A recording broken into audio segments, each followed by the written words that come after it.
Imagine waking up one morning and realizing that the very thing you've spent your entire life cultivating, your intelligence, your capacity to analyze, to understand, to see beyond the surface, is the source of your deepest suffering.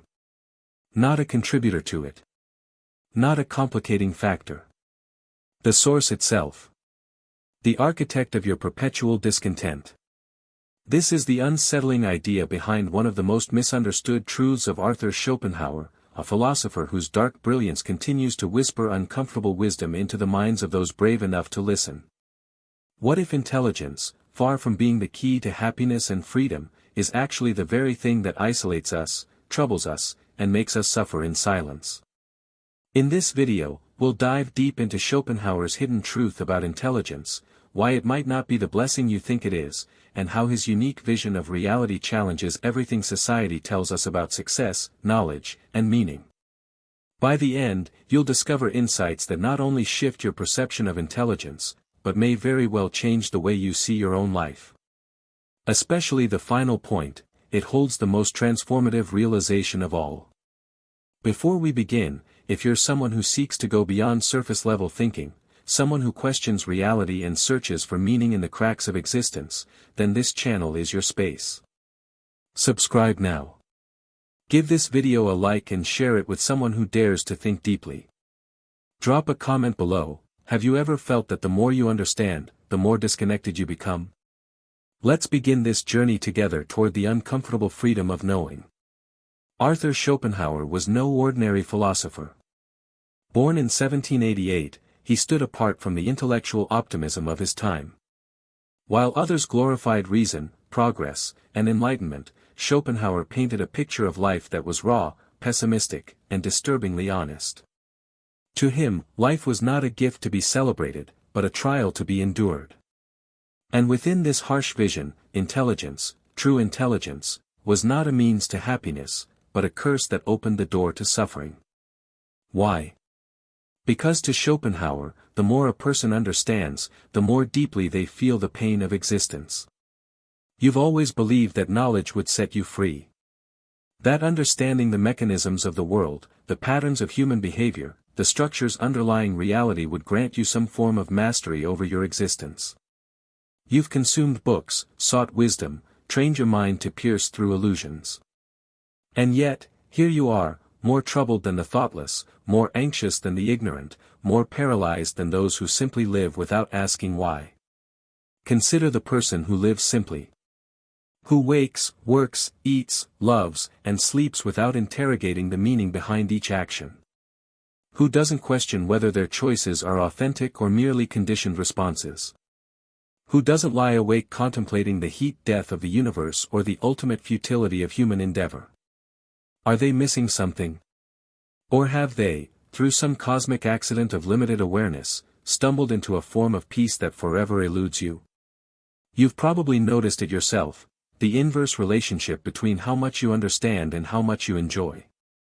The more you comprehend about how desire manipulates you, the less satisfaction you derive from fulfilling those desires. The more you recognize the social construction of values, the less those values can motivate you. The more you see through the narratives that give life meaning, the more meaning itself begins to dissolve like morning mist. This is not depression. This is not pessimism.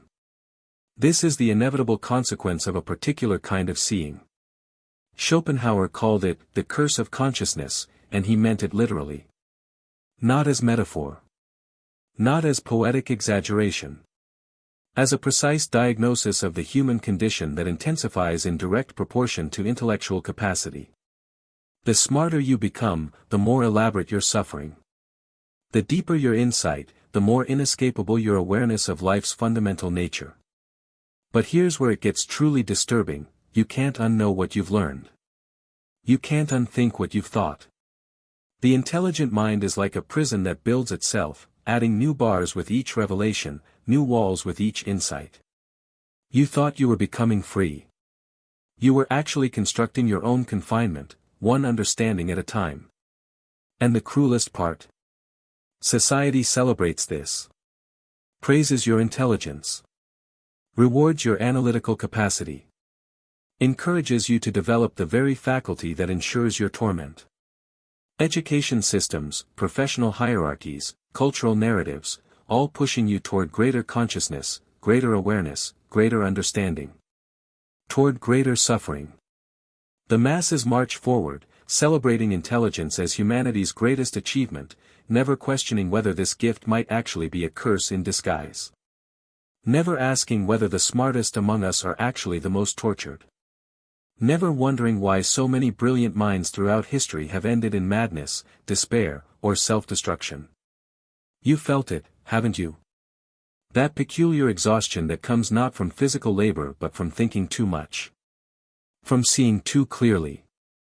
From understanding too deeply. That moment when you realize that ignorance isn't just bliss, it's survival. That the unexamined life might not be worth living philosophically, but it's certainly easier to live practically. So here's the question that will haunt the rest of this exploration: what if everything you've been taught about the value of intelligence is a lie? What if the pursuit of understanding is actually the pursuit of suffering? And what if, this is the truly terrifying part, there's no way back? The problem begins where most people believe salvation lies, in the very act of understanding itself. You've been conditioned to believe that knowledge illuminates, that insight liberates, that comprehension grants control. But Schopenhauer discovered something far more disturbing: understanding doesn't free you from suffering. It reveals suffering's true nature, its inevitability, its permanence. And once seen, this cannot be unseen. Unlike the philosophical optimists of his era who glorified reason as humanity's redemptive force, Schopenhauer painted existence in colors so raw they still unsettle us today.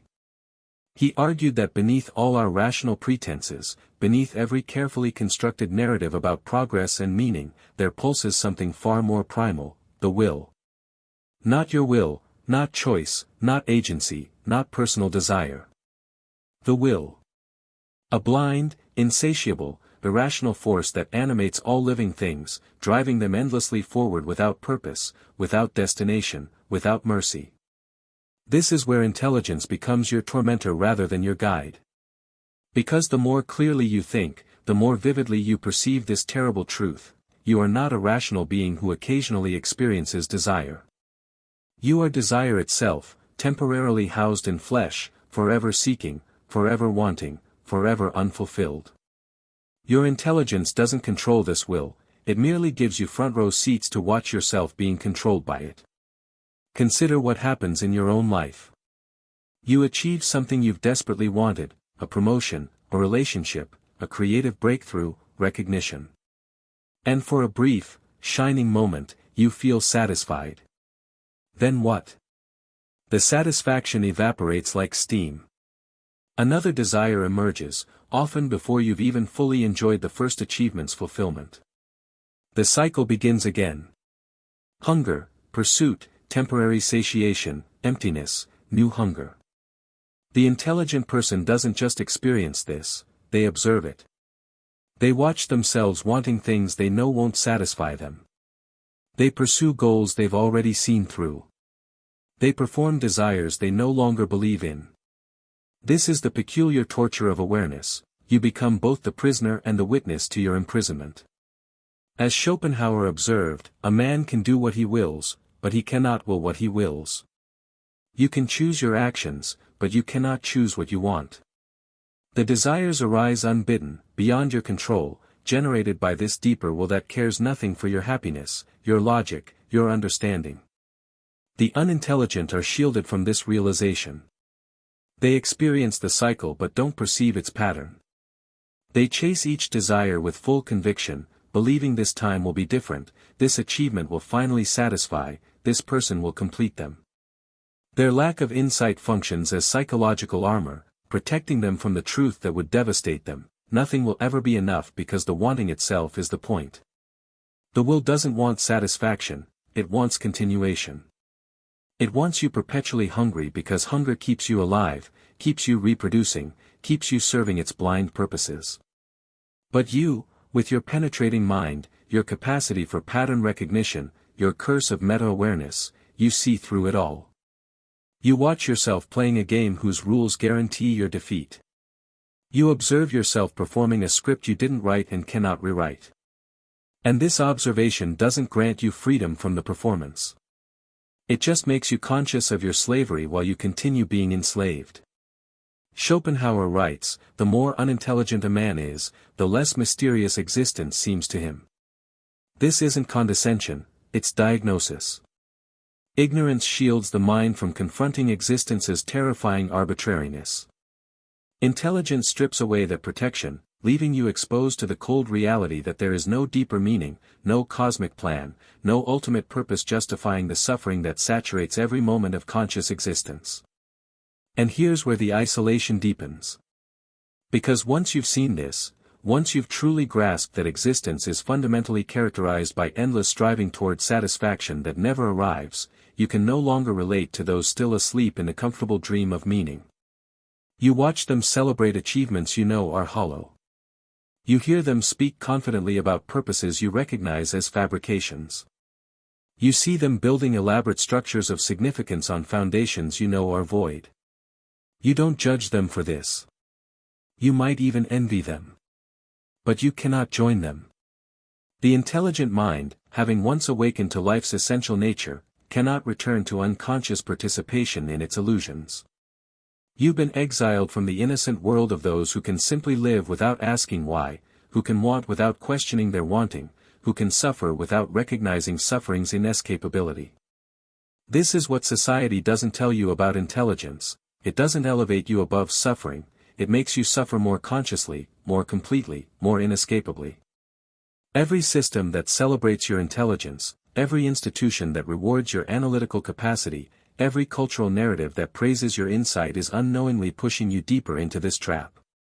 They're encouraging you to develop the very faculty that guarantees your alienation from simple contentment. The consequences of this awakening ripple through every dimension of your existence in ways you barely recognize until they've already reshaped you completely. Intelligence doesn't just change how you think, it fundamentally alters how you experience reality itself, creating an unbridgeable distance between you and the world that most people inhabit without question. Look around at social gatherings, professional environments, casual conversations. Notice how effortlessly others engage with the surface of things. They discuss their plans with genuine enthusiasm, debate politics as if the outcomes truly matter, pursue careers as if achievement equals fulfillment, invest emotional energy in dramas they'll forget within weeks. And you participate, because isolation is painful and humans are social creatures. But you're performing. Going through motions that once felt natural but now feel like theater.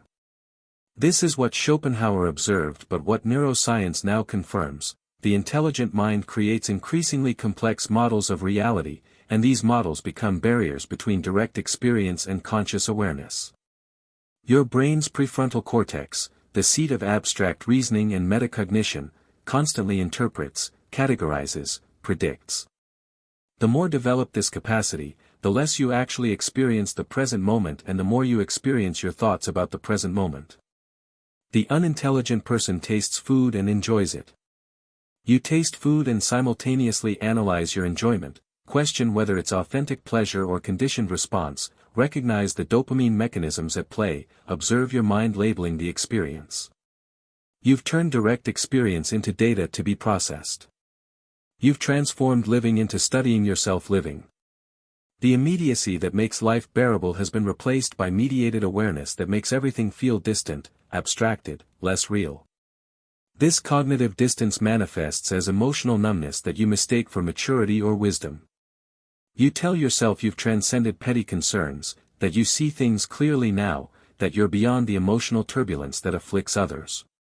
But beneath this narrative lies something more troubling. You've simply erected so many layers of analysis between stimulus and response that genuine feeling struggles to reach you anymore. You're not above emotion, you're disconnected from it. The isolation intensifies because this disconnection makes authentic relationship nearly impossible. How do you connect with someone when you're simultaneously experiencing the interaction and analyzing your experience of the interaction? When you're watching yourself perform intimacy while knowing performance isn't intimacy? When you recognize that every connection is ultimately two nervous systems temporarily creating the illusion of shared meaning in a universe fundamentally indifferent to both? And the most insidious consequence, the one that creeps up so gradually you don't notice until it's already consumed you, is the paralysis of perpetual analysis. The intelligent mind recognizes that every choice involves trade-offs, that every path forecloses other possibilities, that no option is objectively superior because value itself is constructed rather than discovered. So you hesitate. You deliberate. You weigh alternatives endlessly because you see too clearly that there's no right answer, no optimal choice, no decision that won't involve loss. The unintelligent act. They don't agonize over whether their actions are authentic or conditioned, meaningful or arbitrary, wise or foolish.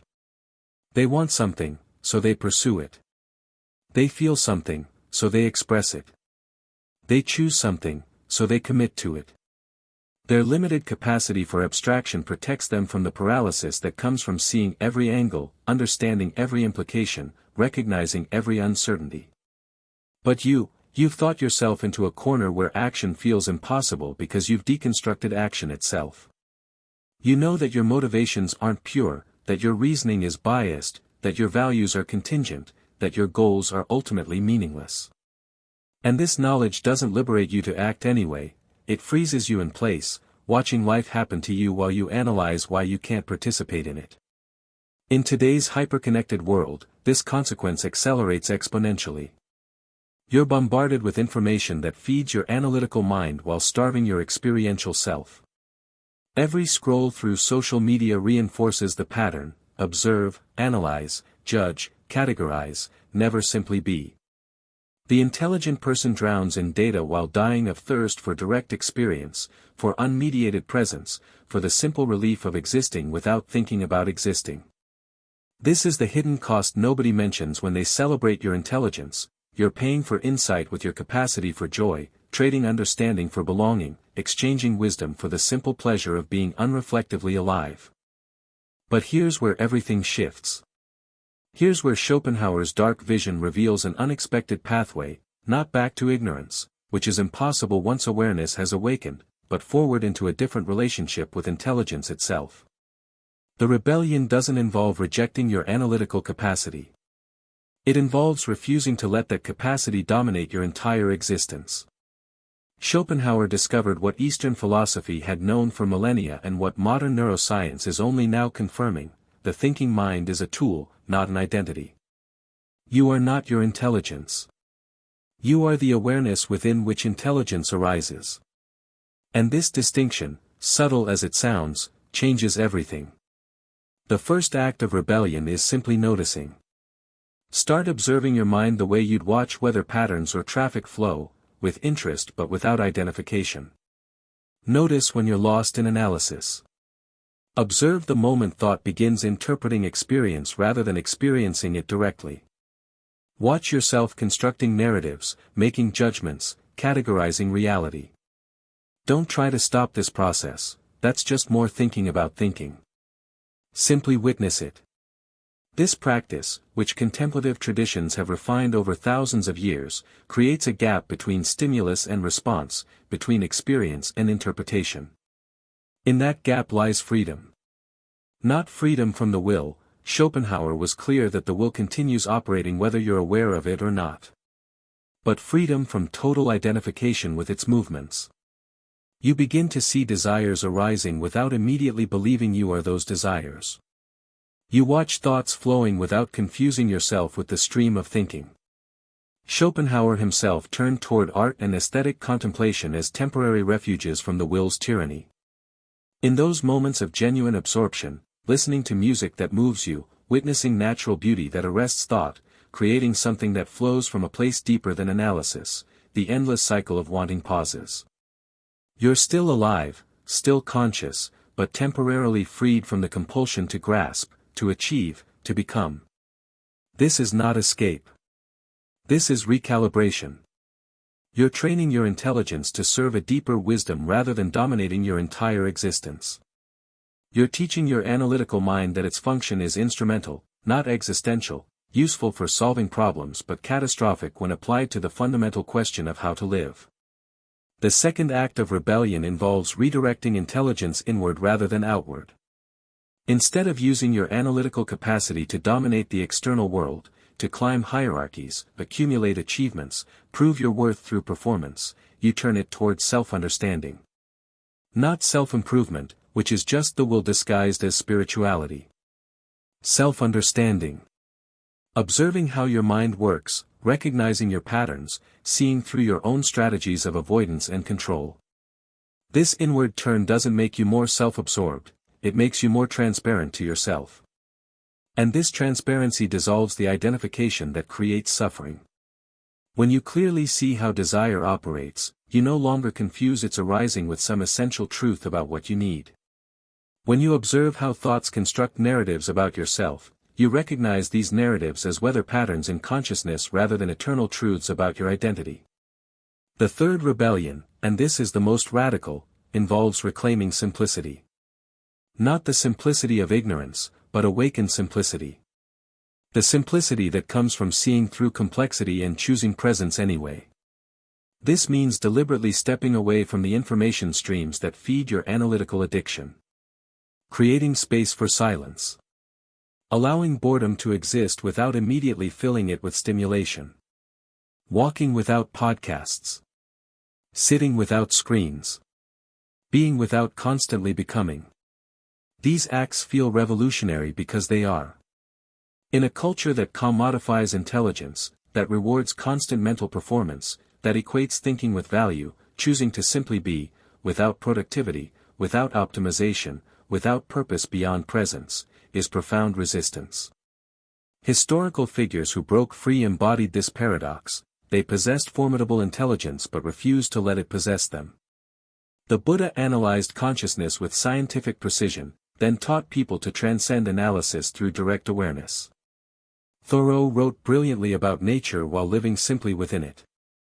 Marcus Aurelius commanded an empire while practicing detachment from achievement. They used intelligence as a ladder, then stepped off it into something intelligence alone cannot reach. This is the path Schopenhauer glimpsed but never fully walked, using intelligence to see through intelligence, thinking deeply enough to recognize thinking's limitations, understanding completely enough to embrace what understanding cannot touch. And now we arrive at the paradox that dissolves everything you thought you understood about intelligence, meaning, and the purpose of awareness itself. This is the realization that Schopenhauer circled throughout his work but never stated directly, the truth so profound that grasping it fundamentally alters how you experience existence from this moment forward. What if the ultimate purpose of intelligence is to make itself unnecessary? Let that sink in. Not to accumulate more knowledge. Not to achieve greater understanding. Not to solve life's mysteries or master its challenges. But to burn away illusion so completely that what remains needs no explanation, no analysis, no intellectual framework to justify its existence. Intelligence, fully matured, leads you not to complexity but to simplicity. Not to answers but to the dissolution of questions. Not to mastery but to surrender. This is the hidden truth concealed within Schopenhauer's pessimism. Intelligence is the fire that consumes the very structures that make intelligence necessary. It reveals that the search itself is the problem. That the mind analyzing existence is the barrier preventing you from experiencing existence directly. That all your thinking, all your grasping for meaning, all your attempts to understand, when carried to their logical conclusion, reveal their own futility and point beyond themselves to something that cannot be thought, only lived. Think about the moments in your life when you felt most alive, most present, most real. Were you thinking then? Were you analyzing? Or were you simply there, fully immersed, boundaries dissolved, self-consciousness evaporated? Perhaps watching a sunset that stopped your breath. Perhaps in the flow of creating something that poured through you rather than from you. Perhaps in a moment of connection so complete that the distinction between self and other temporarily vanished. In those moments, where was your intelligence? It hadn't disappeared, you were still conscious, still aware.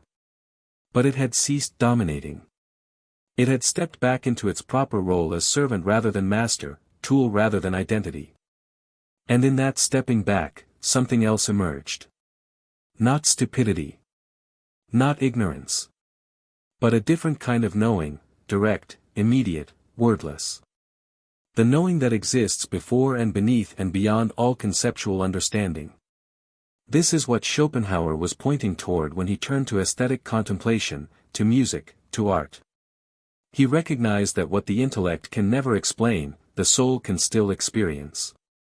He understood that intelligence is not the end of the journey but the path that, once completed, disappears behind you like footprints in sand washed away by the tide. The tragedy, and this is what makes so many intelligent people suffer unnecessarily, is mistaking the path for the destination. Believing that understanding is the goal rather than recognizing that understanding is merely the vehicle that carries you to a place beyond understanding. You climb the ladder of intelligence rung by rung, believing that somewhere near the top you'll find answers, meaning, truth. And you do reach the top. And from there, you see with perfect clarity that the ladder was never leading upward, it was leading you to the realization that you don't need the ladder at all. You'll never want to be intelligent again, not because you've become stupid, but because you've seen what intelligence was really pointing toward all along. It wasn't pointing to knowledge. It wasn't pointing to power or achievement or superiority. It was pointing to liberation from the need to know, to control, to understand. It was trying to show you that life does not need to be understood to be meaningful. It needs to be embraced, fully, completely, with all its beauty and terror, its chaos and stillness, its joy and suffering. Schopenhauer wrote, "A man can do what he wills, but he cannot will what he wills." In that single sentence lies the collapse of control, the end of struggle, the beginning of freedom. If you cannot control your desires, if the will operates beyond your grasp, then your only true freedom lies in how you relate to it. You can fight endlessly, or you can step back, observe it, and loosen your grip. This is the real gift of intelligence, not the ability to dominate life, but the ability to transcend its illusions. Intelligence reveals that you are not your thoughts, not your desires, not your achievements, not your failures. You are the awareness within which all of these arise and pass away. And that awareness doesn't need to be smart or accomplished or special. It simply needs to be present. The Buddha said, "All suffering is caused by desire." Schopenhauer said, "The will is the root of suffering." Two minds, separated by oceans and centuries, arriving at the same eternal truth. And yet we live in a time that resists this wisdom with every fiber of its being. We are told to want more, know more, achieve more, become more. We are drowning in information while starving for presence. We worship intelligence but fear stillness. We glorify the mind but ignore the soul. This is why so many intelligent people feel lost, because they were taught how to think but not how to live. They were given tools to analyze existence but never permission to simply be within it.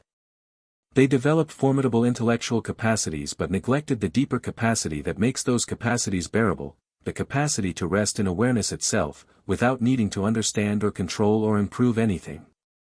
So what does this mean for you, right now, having traveled this far into Schopenhauer's dark wisdom? It means you stop running. You stop searching for some final answer that will make everything make sense. You begin instead to observe your own mind gently, watching thoughts come and go without grabbing at them. You learn to rest not in ignorance but in awakened simplicity, the simplicity that comes from seeing through complexity and choosing presence anyway. You begin to understand that the deepest truths cannot be spoken. They can only be lived. Not in thought but in presence. Not in books but in being. And then something miraculous happens. The burden of intelligence lifts.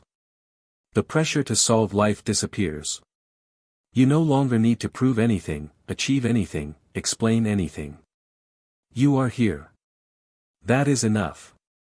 Real wisdom isn't knowing more, it's needing less.